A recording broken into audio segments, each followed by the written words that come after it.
Assalamualaikum warahmatullahi wabarakatuh. Perkenalkan, nama saya Suci dengan nomor NIM 1251040 semester 1 kelas 1D. Saya di sini dari kelompok 7 akan menjelaskan buku yang berjudul What is this thing called science, atau apa yang disebut sains, dari halaman 1 sampai 5. Pada bab 1 ini membahas pandangan umum tentang sains yang sering dianggap istimewa karena didasarkan pada fakta yang bisa diamati secara langsung melalui indrawi. Fakta dipandang sebagai dasar pengetahuan ilmiah yang objektif.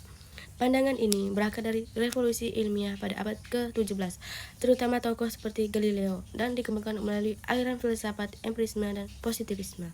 Namun ada dua persoalan utama. Apa itu fakta dan bagaimana fakta dihubungkan dengan teori atau hukum ilmiah? Kritik muncul karena fakta tidak sepenuhnya netral. Cara kita memahami dunia dipengaruhi oleh teori, harapan, dan konteks sebelumnya. Pada buku itu sebenarnya bukan membahas satu teori tunggal, tetapi lebih ke cara kritis melihat pandangan umum tentang apa itu ilmu pengetahuan. Jadi, dia mencoba menjelaskan dan mempertanyakan anggapan lama bahwa ilmu itu hanya berasal dari fakta-fakta yang kita alami. Beberapa poin pentingnya yaitu empirisme klasik.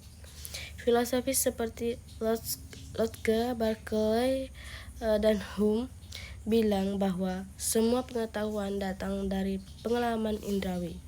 Artinya kita hanya tahu sesuatu karena kita melihat, mendengar, atau merasakannya.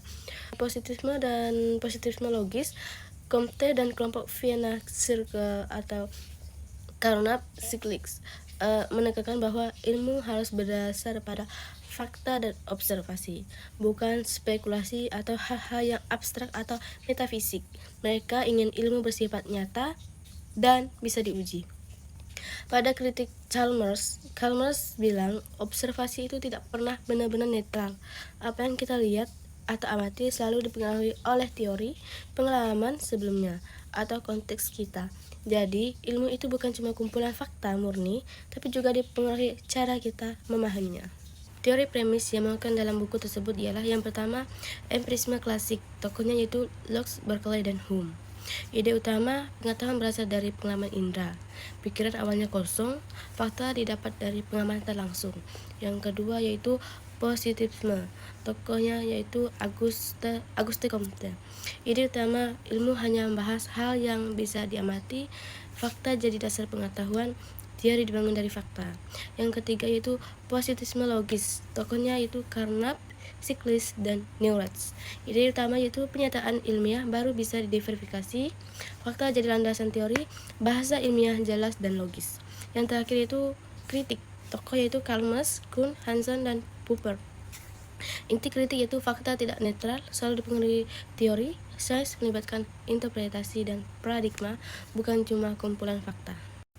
Baik, saya di sini akan memberikan contoh istilah seperti kausalitas objektif adalah konsep bahwa suatu peristiwa terjadi karena sebab-sebab yang jelas dan dapat diamati, bukan karena kehendak makhluk gaib atau faktor subjektif. Contohnya, hujan terjadi karena air menguap, membentuk awan, turun sebagai hujan, bukan karena dewa hujan marah. Sekian dari saya. Wabillahi taufiq wal hidayah. Wassalamualaikum warahmatullahi wabarakatuh.